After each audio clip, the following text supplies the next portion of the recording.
Hello and welcome back to the MLB DFS slate breakdown for Monday, September 9th. We got a 6-game slate to go over, and we're going to get right into it. But before we do, come join us at LineStar. $39.99 per month gets you access to everything we do. All the props, all the DFS, you get it all.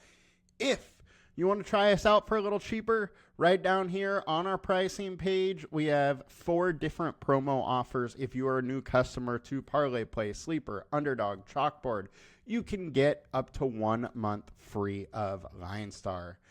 Now, let's get into the slate and see what we can bring up here. It is a 6-gamer. We will try to make it short because we got a lot to go over today with NFL also, but we'll dive right in. No real weather concerns today. There are some different hitting conditions that are pretty interesting. Boston's winds are blowing out. Dodgers, it's warm and winds are blowing out. New York has winds blowing out. It could be a decent day for batting, especially with pitching just being kind of rough. All right. Not going to go over the perfect lineups. Not going to go over the winning lineups. Just yesterday's slate, everybody was looking at NFL anyways. So, first, highest owned pitcher, we got Carlos Rodon at 31%. He's 8,800, and I think this is right. I think he is pretty much clearly the best pitcher on this slate. The guy has been dealing over the last, month and a half. He looks like he's kind of back to his old form. He's still only 8,800. I like him. I like this spot. And averaging almost 20 points over 6 home games, averaging 24% more fantasy points at home. Versus lefties, KC lineup hasn't been great.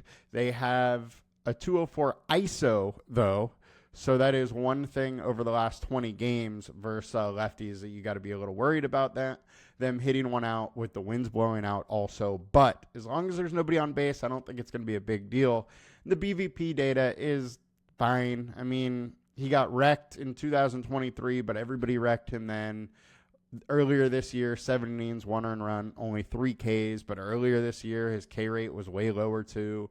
His K rate right now is at 31% over the last 5 games. His combined K rate, 27%, is very interesting. So I think Rodon is pretty much the only pitcher on this slate that I am not concerned about. I mean, it's not the easiest matchup, but he is probably the most dead away pitcher that I am interested in. Next, we got Reed Detmers, 7,700. It is real hard for me to go to chalk Reed. I did talk about him yesterday, though, or last time he pitched, as this is a guy that we have had big-time thoughts about his ability, and he has shown flashes of it in short periods and then ends up getting crushed. He showed another flash yesterday. Could this happen again? Yes. We had 3 really good starts to begin the year for him, and then he just fell off and was just getting crushed every single start.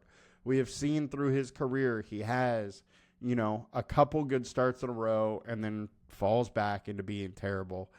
And his overall data isn't that bad. 3.93 FIP over 20 starts, 24.7% combined K rate. Over the last 5, a 4.01 FIP and a 27.7% K rate. I mean, I get why he's getting some ownership, but it is really hard for me to want to go against the Twins with him. However, versus lefties, Twins have struggled. 2.15 FIP over the last 20 games, 282 WOBA, but there is a 190 ISO. So they are hitting lefties hard, but not consistently getting on base. Similar to Rodon's situation, but he's just not as good of a pitcher as Rodon, where if he can keep guys on base, limit home runs to solo shots, he could have a good game. But that's just the worry, is that he can't keep guys off of base. He is allowing 4.9 walks per 9, which is a little scary.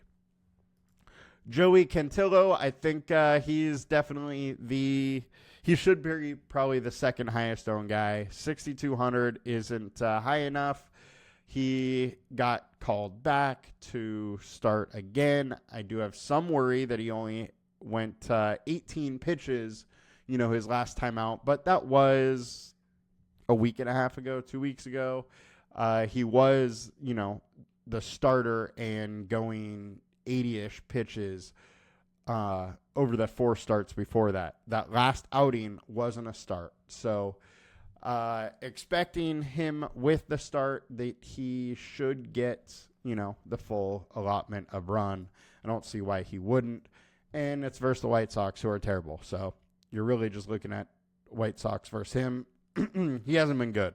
7.14 FIP over his last 5 or 4 starts, which is not great. So with that being said, I don't mind starting some Chicago White Sox stacks versus Cantillo.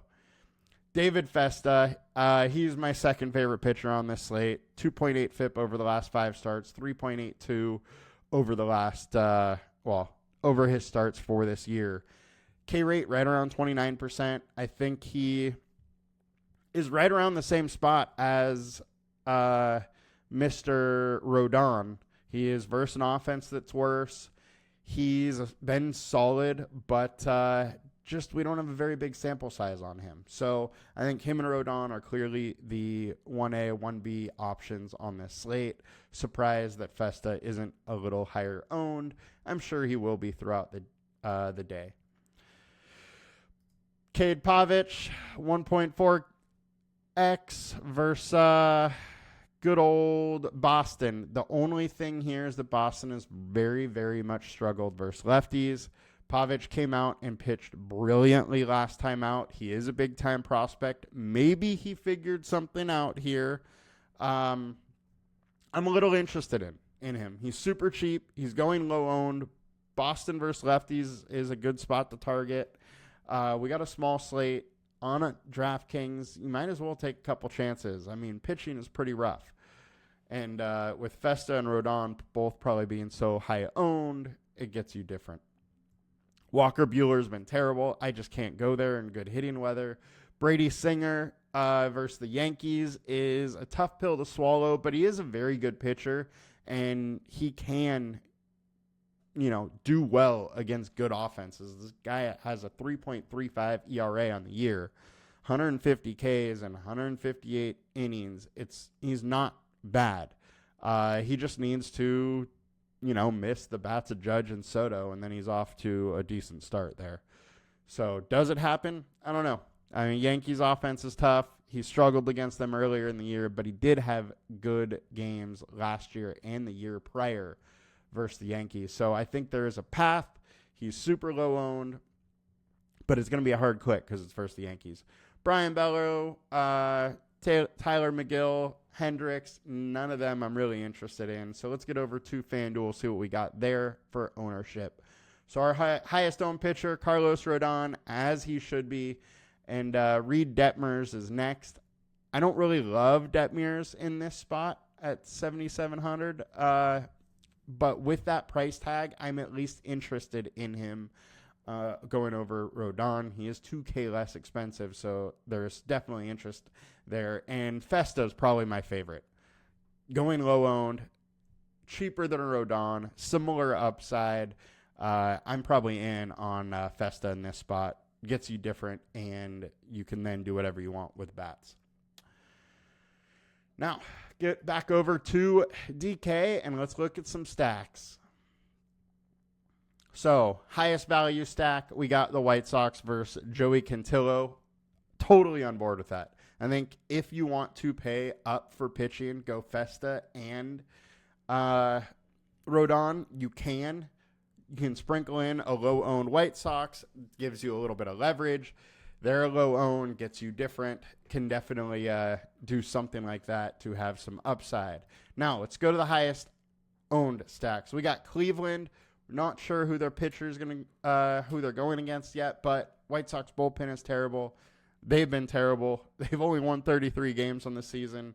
I think it makes sense to want to go with some Cleveland. The one thing I do have to warn you with, they're 5-5 against the White Sox this year. Somehow, White Sox are 500 versus Cleveland. Does that continue? I don't know. But for whatever reason, they've had a hard time with them. It's kind of like Padres generally have a hard time with the Rockies.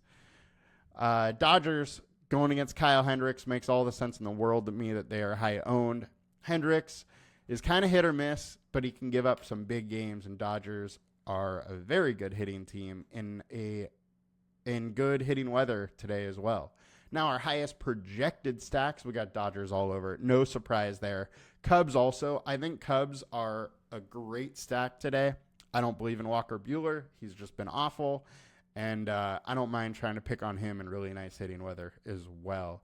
Now, our high ceiling, we got Cubs and Dodgers. No surprise.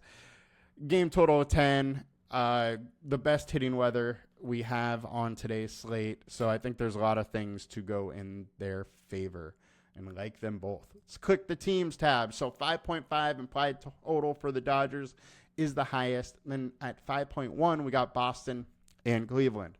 Boston, we didn't talk about. Cade Pavich had a very good outing last time out, and over his last 5 starts, he's at a 3.45 FIP or 4.6 FIP. So he's figured something out. It seems like he is a big time prospect.